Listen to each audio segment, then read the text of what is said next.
Deuteronomy chapter 15. At the end of every 7 years you must cancel debts. This is how it is to be done. Every creditor shall cancel the loan he has made to his fellow Israelite.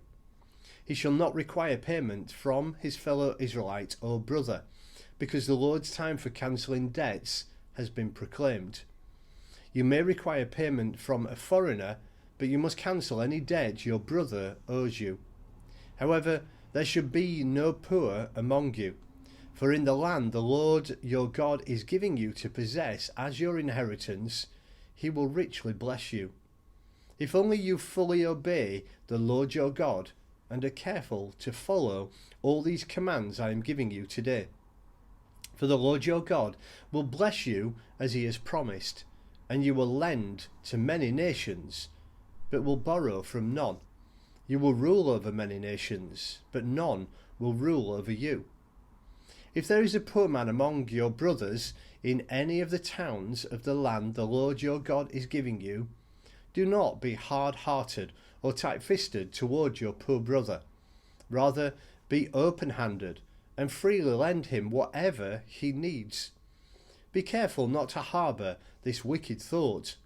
The 7th year, the year for cancelling debts, is here, so that you do not show ill toward your needy brother and give him nothing. He may then appeal to the Lord against you, and you will be found guilty of sin. Give generously to him, and do so without a grudging heart. Then because of this, the Lord your God will bless you in all your work and in everything you put your hand to. There will always be poor people in the land. Therefore I command you to be open-handed toward your brothers and towards the poor and needy in your land. If a fellow Hebrew, a man or a woman, sells himself to you and serves you 6 years, in the 7th year you must let him go free. And when you release him, do not send him away empty-handed. Supply him liberally from your flock, your threshing floor, and your winepress. Give to him as the Lord your God has blessed you. Remember that you were slaves in Egypt, and the Lord your God redeemed you. That is why I gave you this command today. But if your servant says to you, I do not want to leave you, because he loves you and your family and is well off with you, then take an awl and push it through the earlobe into the door, and he will become your servant for life. Do the same for your maidservant.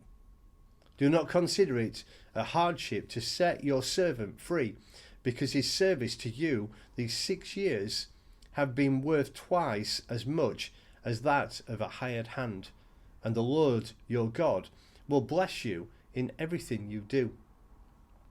Set apart for the Lord your God every firstborn male of your herds and flocks.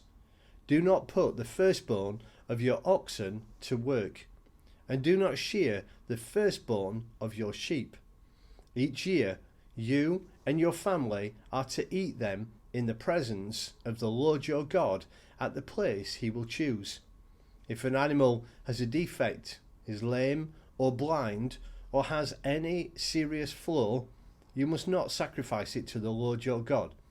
You are to eat it in your own towns. Both the ceremonially unclean and the clean may eat it, as if it were gazelle or deer, but you must not eat the blood. Pour it out on the ground like water.